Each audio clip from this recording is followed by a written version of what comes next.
할렐루야.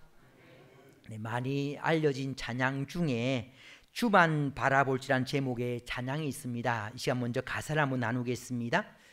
네, 하나님의 사랑을 사모하는 자, 하나님의 평안을 바라보는 자, 너의 모든 것 창조하신 우리 주님이, 이 찬양 가운데 너의 모든 것 창조하신 우리 주님이 그랬습니다.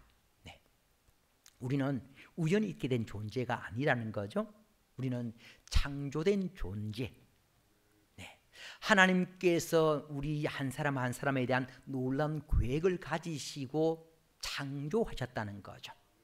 예술가들이 작품을 만들며 있어, 그림을 그림에 있어서 그냥 아무렇게나 그리지 않고 아무렇게나 만들지 않습니다.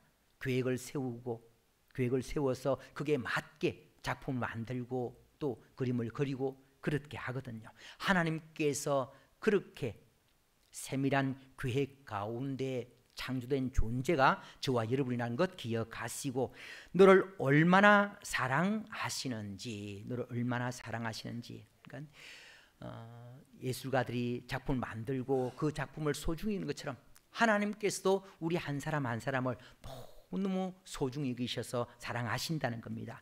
우리를 향한 하나님의 사랑이 어떠한지 예수 그리스도를 통해서 알 수가 있습니다. 요한복음 15장 13절에 보면은 사람이 친구를 위하여 자기 목숨을 버리면 이보다 더 큰 사랑이 없나니, 친구를 위해서 자기 목숨 버리는 사람들이 있다는 거죠. 그런 사랑은 참 귀한 사랑인데, 그렇다 하더라도 자기 자식을 친구를 위해서 내어줄 사람은 없다는 겁니다. 자기 자녀를 누군가를 위해서 내어주는 정신 나간 부모는 없는 거죠. 근데 하나님께서는 우리를 너무너무 사랑하셔서 쉽게 이해할 수 없는 그 일을 하나님께서 행하신 겁니다. 하나님께서 우리를 너무너무 사랑하셔서 당신의 독생자 예수 그리스도를 이 땅에 내어주신 거죠. 그 예수만 보면은 하나님께서 우리를 얼마나 사랑하시는지 알 수가 있는 겁니다. 하나님께 찬양과 경배하는 자, 하나님의 선하심을 닮아가는 자, 너희 모든 것 창조하신 우리 주님이 너를 자녀 삼으셨네. 너를 자녀 삼으셨네. 우리를 구원하신 하나님께서 저와 여러분들을 하나님의 자녀로 삼으셨다 노래하고 있습니다. 자, 아무리 생각을 해도, 아무리 봐도 하나님의 자녀가 될 자격은 없는 것 같은데 하나님께서 우리를 자녀로 삼아주셨다는 거죠. 너무 감사하지 않습니까? 그리고 하나님 사랑의 눈으로 너를 어느 때나 바라보시고, 우리를 자녀 삼으신 하나님께서 사랑의 눈으로 바라보고 계신다는 거죠. 사랑의 눈으로 자녀들을 향한 그 눈이 저와 여러분을 향한 하나님의 시선이라는 거죠. 여러분이 손자 손녀를 향한 그 눈길이 저와 여러분을 향한 하나님의 눈길이라는 겁니다. 그런 사랑으로 바라보시고, 하나님 인자한 귀로서 언제나 너에게 기울이시니, 인자한 귀로서 야단치기 위해서, 잘못을 찾아내기 위해서 귀 기울이시는 것이 아니고 도와주기 위해서, 우리를 도와주기 위해서 귀를 기울이시고 계신다, 그렇게 찬양하고 있습니다. 어두움에 밝은 빛을 비춰주시고 너의 작은 신음에도 응답하시니, 그렇게 귀를 기울이셔서 아주 작은, 쉽게 알 수 없는 그 세미한 신음, 그 신음 소리로, 신음 소리를 듣고 하나님께서 도우신다 말씀하시는 거죠. 우리는 이런 하나님의 은혜와 하나님의 사랑을 입은 자기 때문에, 누리고 있는 자기 때문에 주님만을 바라봐야 된다, 그렇게 노래하고 있습니다. 주만, 너는 어느 곳에 있든지 주를 향하고 주만 바라볼지라. 하나님은 바라봐야 된다라고 노래하고 있는데, 근데 안타깝게도 우리는 돌아보면은 그런 하나님의 큰 사랑과 큰 은혜를 입고 있는 존재라고 고백을 하면서도 너무 쉽게 하나님을 바라보지 못하고 주어진 환경 때문에 좌절하거나 낙심할 때가 너무너무 많다는 겁니다. 사실 예수 믿은 지 얼마 안 되기 때문에 받은 은혜가 없으면은 그럴 수도 있습니다. 예수 믿은 지 얼마 안 되기 때문에 몰랐어. 받은 은혜가 없었으면은 아직 그만한 그릇이 안 되기 때문에 그렇다라고 이해할 수가 있겠는데, 근데 가만히 돌아보면은 신앙생활을 오래 하고 받은 은혜가 많음에도 불구하고 여전히 하나님 바라보지 못하는 경우들이 많이 있는 거죠. 저도 말씀을 준비하면서 저를 돌아봤습니다. 지금까지 살아오면서 많은 은혜를 주셨습니다. 그런 많은 은혜를 경험을 했는데 지금도 여전히 주어진 환경에 지배받는 경우들이 많이 있는 거죠. 말 한마디, 행동 하나에 상처 입을 때도 있고요, 낙심할 때도 있고 그렇습니다. 근데 저만 그런 것이 아니라 여러분 역시도 마찬가지인 거죠.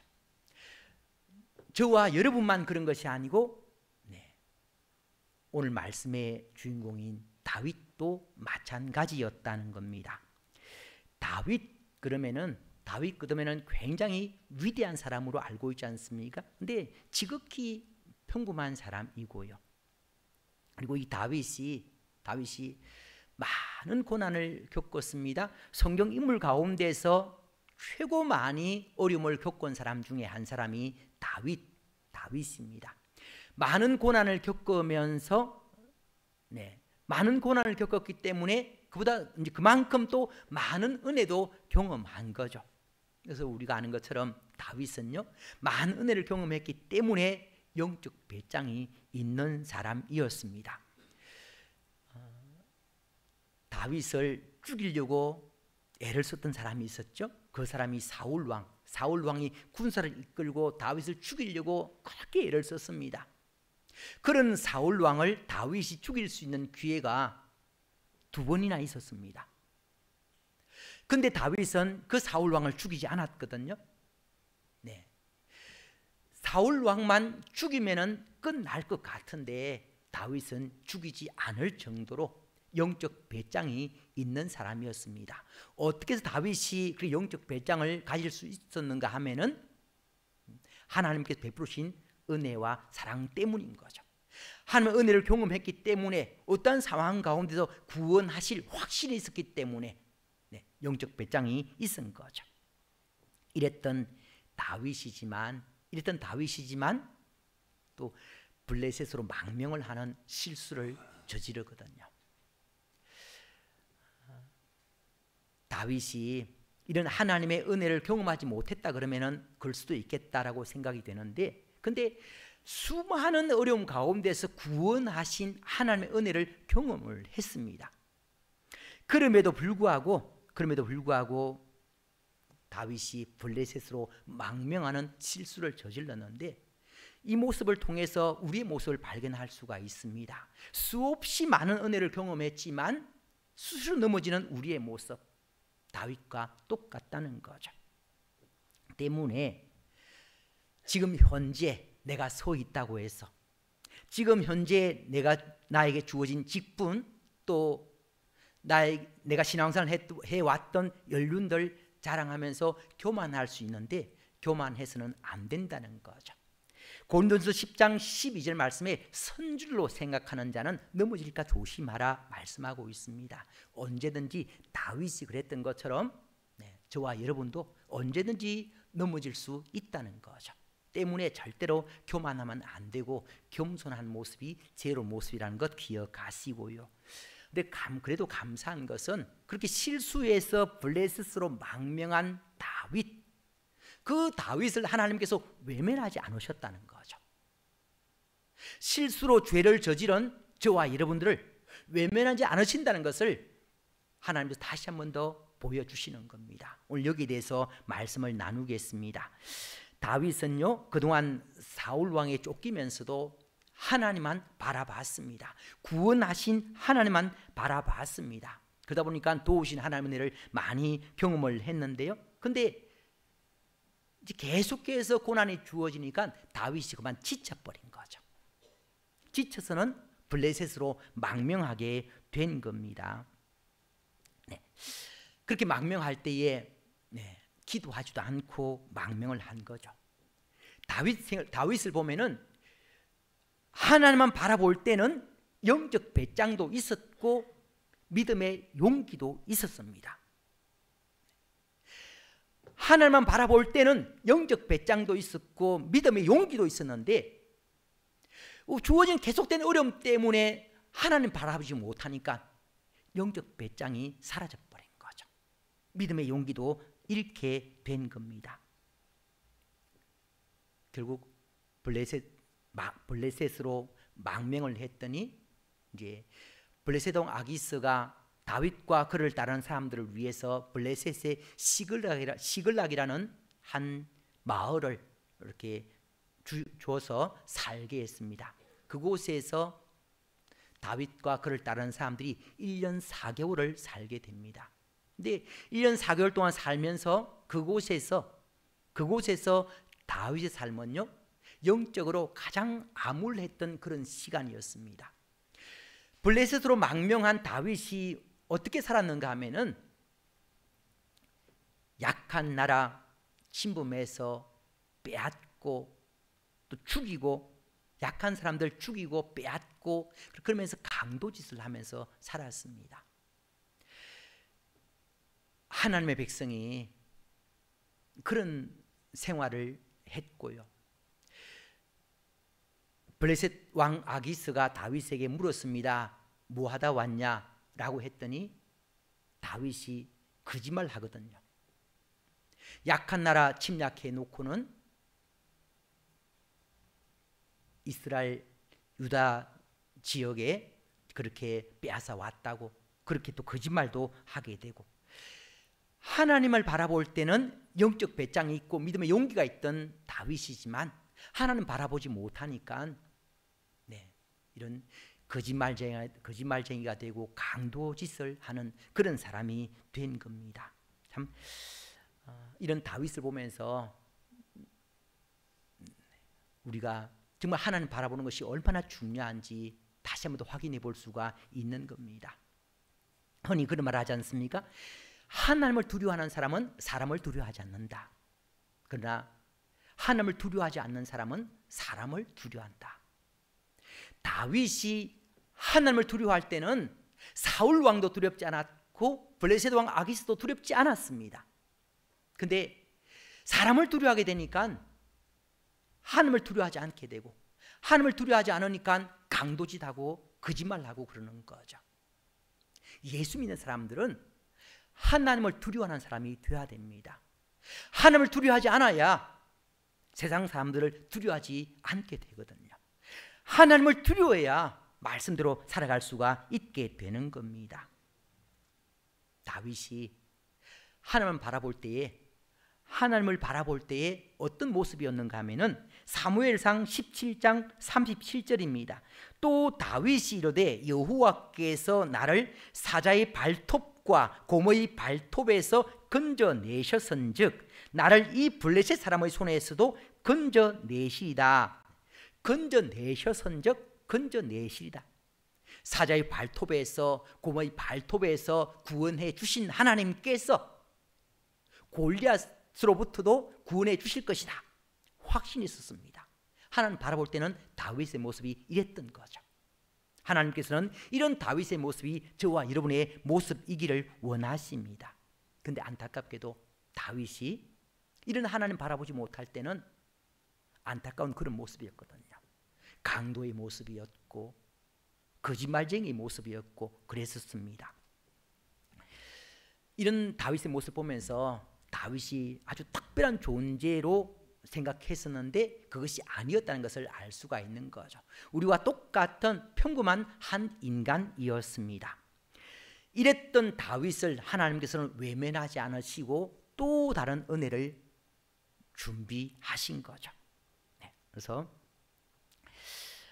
다윗이 블레셋의 시글락에 있는 동안 이스라엘과 블레셋 간의 전쟁이 일어났습니다. 그 전쟁이 일어나니까 블레셋 왕 아기스가 다윗에게 초청을 한 거죠. 부하들 이끌고 우리 전쟁에 참전해서 우리를 도와라. 라고 이야기를 한 겁니다. 다윗이 그를 따르는 부하들을 이끌고 전쟁터에 갔습니다. 갔더니 블레셋의 방백들이 다윗은 안 된다고 돌려보내야 된다고 해서 다윗이 다시 살던 마을로 돌아왔습니다. 블레셋 시글락으로 돌아왔는데 전쟁터에 갔다가 돌아온 그 기간이 사흘. 그 사흘 동안에 어떤 일이 생겼는가 하면은 아말렉 족속들이 블레셋의 시글락을 침략을 한 거죠. 침략을 해서 집을 다 불태워버리고 그리고 다윗과 그의 부하들의 가족들을 포로로 끌고는 가버린 겁니다. 다윗이 많이 그렇게 낙심이 된 거죠. 그래서 다윗이 부하들 이끌고 추격하고 있었습니다. 추격하고 있는 그때에 블레셋과 이스라엘 간에 전쟁이 있었고 그 전쟁통에 그만 사울 왕이 죽게 되었습니다. 사울이 블레셋 병사가 쏜 화살을 맞고 중상을 입었고요. 그 중상 때문에 살 수 없겠다 싶어서 스스로 자살을 했습니다. 분명 사울 왕은 자살했습니다. 자살했는데 그 전쟁터에서 빠져나온 병사 하나가 다윗에게 찾아와서는 자기가 사울 왕을 죽였다 거짓말을 하는 거죠.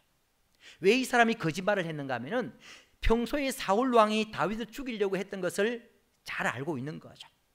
이런 사울 왕이 죽었다는 소식을, 자기가 죽였다는 소식을 다윗에게 전하면은 다윗이 상 줄 줄 알았습니다. 근데 상 대신에 벌이 주어진 거죠. 사형당하고 말았습니다. 그래서 어떤 상황 가운데도 거짓말은 바람직하지 못하다는 것을 우리에게 보여주고 있는 겁니다.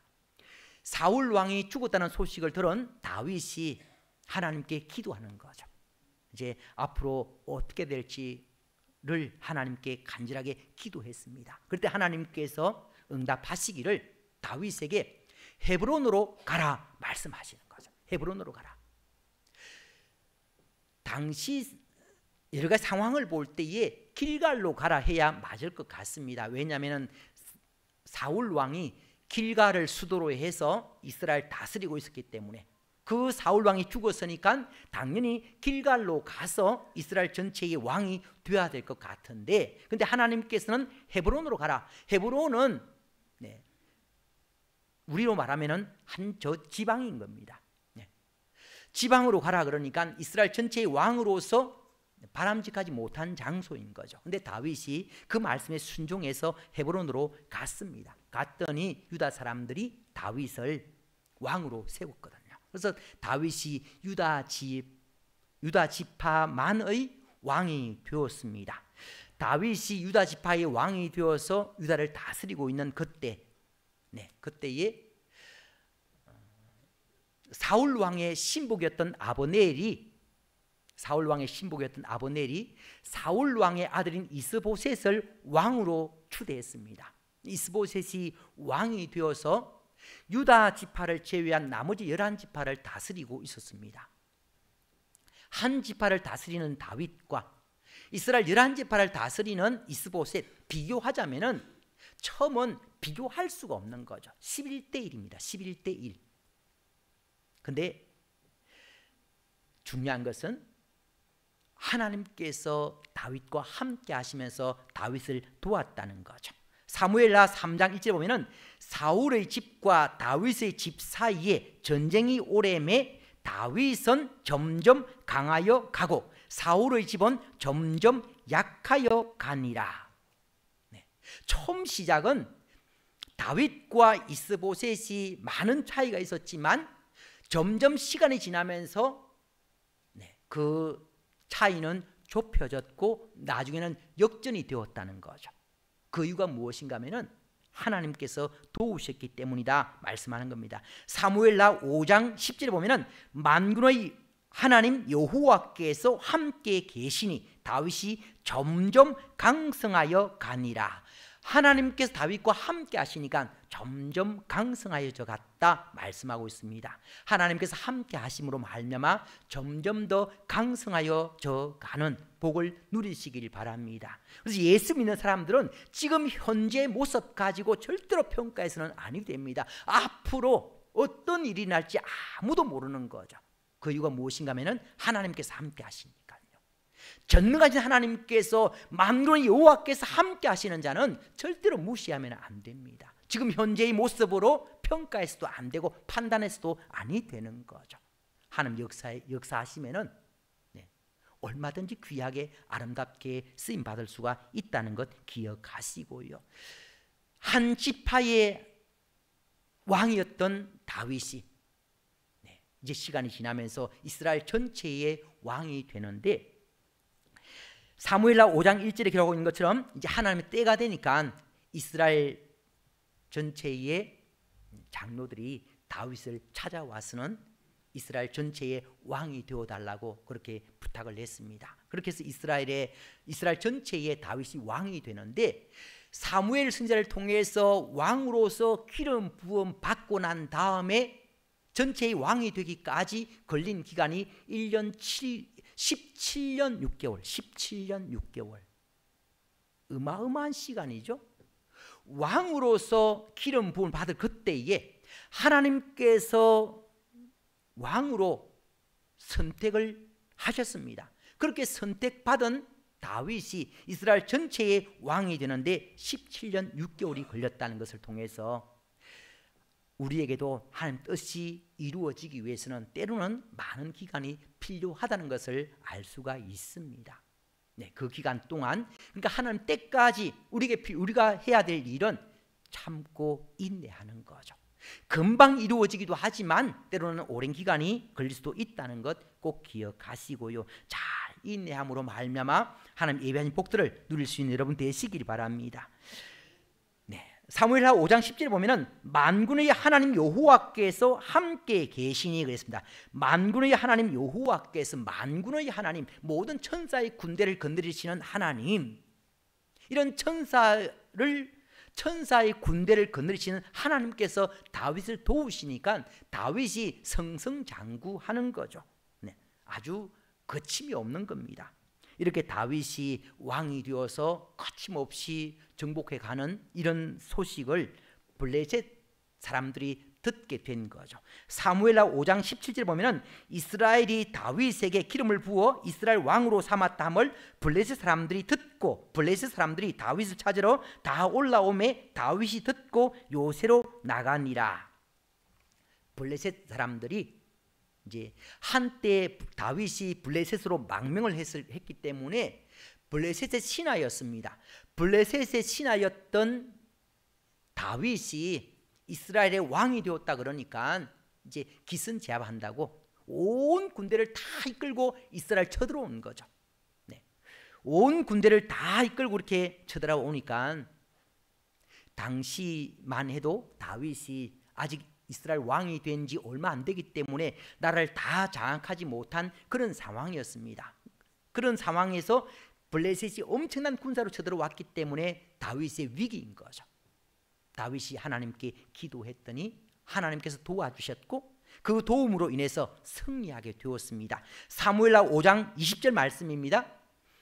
같이 읽습니다. 시작. 다윗이 바알브라심에 이르러 거기서 그들을 치고 다윗이 말하되 여호와께서 물을 헛tom같이 내 앞에서 내 대적을 헛으셨다 하므로 그곳 이름을 바알브라심이라 부르니라. 아멘.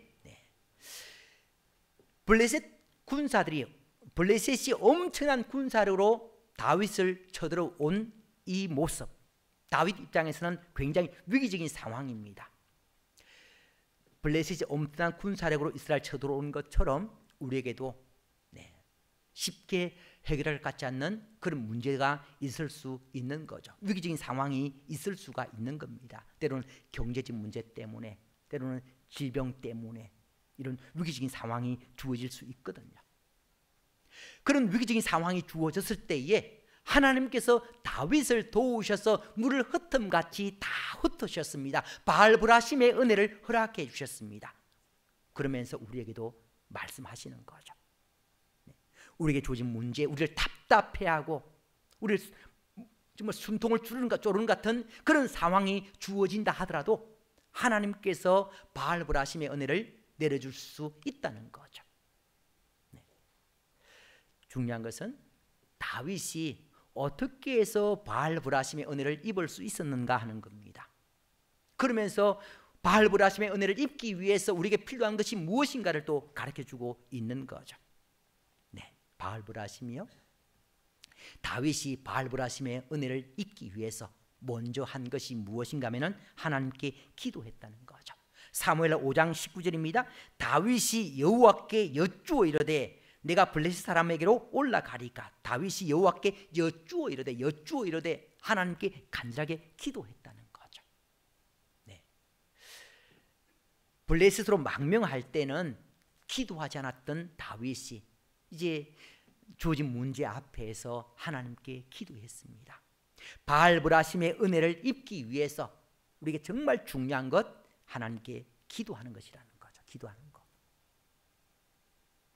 알고는 있었는데 그동안 하지 못했다면은 이제 오늘부터 하시면 됩니다.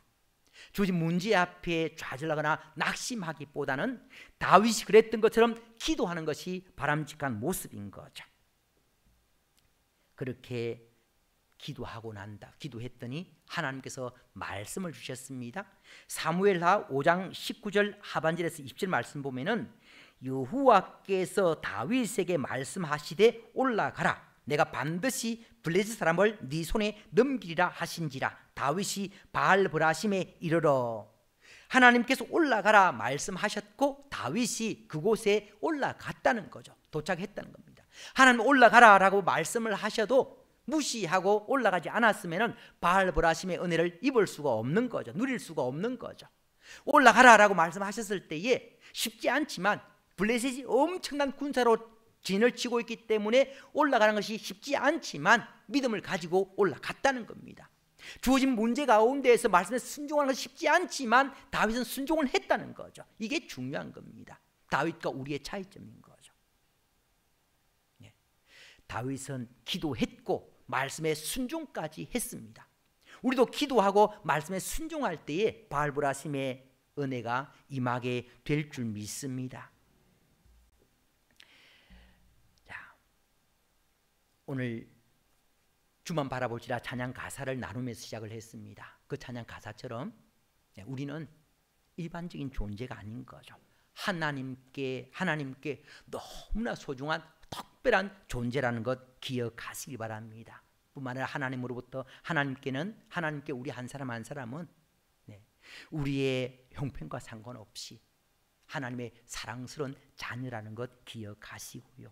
하나님께서는 늘 우리를 도우시기 위해서 사랑의 눈으로 인자한 귀로 기울고 계신다는 것 꼭 기억하시고요. 그래서 이런 하나님, 우리를 도우시기 위해서 준비하신 하나님은 만군의 여호와, 얼마든지 도울 수 있는 능력이 있으신 분, 이 하나님 믿으시고 기도하시고요. 말씀에 순종하셔서 바알브라심의 은혜를 누리는 여러분 되시기를 주님의 이름으로 축원합니다. 작년 8월에요. 창세기 21장을 본문으로 해서 에셀 나무를 심은 아브라함이라는 제목으로 말씀을 나누었습니다. 에셀 나무를 심은 아브라함, 어떤 내용인지 아시는 분들은 아실 건데, 아브라함이 브엘세바에 에셀 나무를 심고 쉬러 오는 사람들에게 하나님이 자기와 가족들을 어떻게 구원하시고 도우셨는지를 전했습니다. 그러면서 전략적으로 하나님을 그렇게 전하고 전도를 했습니다. 예수님께서 제자들 파송하시면서 뱀같이 지혜로워야 된다라고 말씀하셨습니다. 전도를 하면서 지혜롭게 전도를 해야 되는 거죠. 지혜롭게 전도하기 위해서 아브라함이 브엘세바에 에셀 나무를 심은 것처럼 우리 교회도 에셀 나무를 심었습니다. 그 에셀 나무가 무엇인가 하면은 11월 16일 전도 대상자 이웃 초청 추수 감사 예배. 11월 15일에 우리 교회 생일날이고요. 그래서 생일날 하루 뒤로 해서 16일에 잔치를 하는 거죠. 여러분 전도할 때에 그냥 교회 가자, 우리 교회 가자라고 하면은 말하기도 참 그렇게 쉽지 않습니다. 근데 우리 교회 생일날이니까, 우리 교회 지금 115주년 생일날이다. 우리 교회 한번 가자. 교회 한번 와다오. 지난 주일 그 윤원여 권사님 그렇게 간증하셨지 않습니까? 때로는 때로는 사정할 필요도 있는 거죠. 야, 내 체면이 뭐냐? 한 번만 가다오, 한 번만 와다오. 그렇게 얘기할 수 있는. 네. 그렇게 해서 한 번 왔는데 그날 하나님께서 그 사람을 만나줄 수 있는 거죠. 역사적인 순간이 될 수도 있는 겁니다. 그동안도 수없이 많은 사람 데려왔는데